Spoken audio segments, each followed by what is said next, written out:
Hi again, my most amazing artist, Ms. Pelavon here to show you how to add some shading into your word. So we're going to be shading in the negative space. The negative space means the space around whatever the image is on your paper. So if my image is the word fun and this little star thingy here, I'm going to be shading in the rest of the paper. So I'm going to add some shading gradation into these spaces. So you're going to create that same effect you did in your monochromatic sky, but you're going to create it with pencil. And there's different ways that you can create it. You can use different kinds of lines, or you can just shade it like normal. But I'm just going to show you some techniques that work really well for me, and then you can get started. So when I'm shading, I want to start with the darkest spot first. So I'm going to make this spot the darkest here. So I'm going to make this nice and dark, and then as it goes out, I'm going to make it get lighter. You practiced this in your sketchbook, so you should be pretty familiar with it. But I just want you to see how it works. You can also use your eraser to take away some of the shading if it gets too dark. So like on that light part over there, I might want to take away some.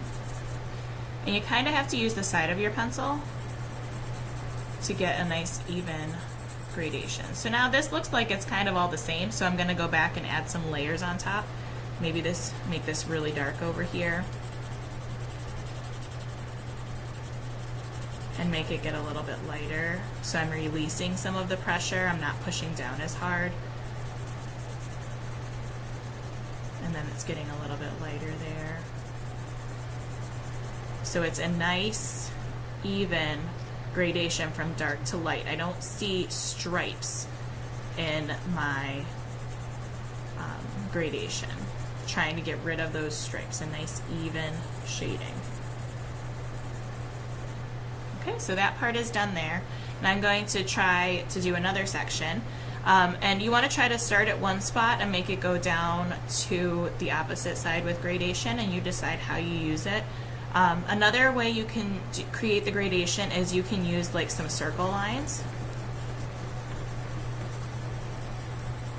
So I'm trying, if the lines are far apart, it'll make it light. If the lines are close together and kind of jumbled up on top of each other, it makes them darker. So see how this is darker than over here. So this is going to be my darkest part, but I'm not going back and forth, I'm just making circles, kind of like little loops. And then I'm making less loops and releasing my pressure as I go down.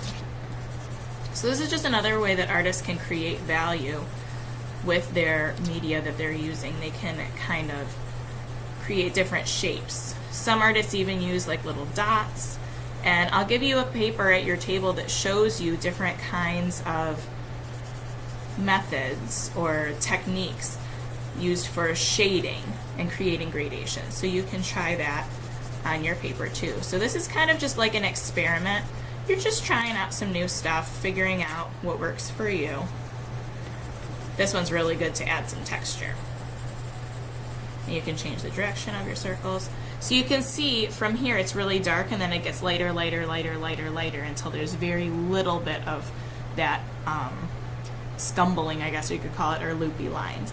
So you can try to do a couple different ones, and then if you want to just do plain shading, you can do plain shading, but you're going to fill your whole white paper with this shading technique. So you will have the rest of art class to do this, and if we need another day, we can discuss that.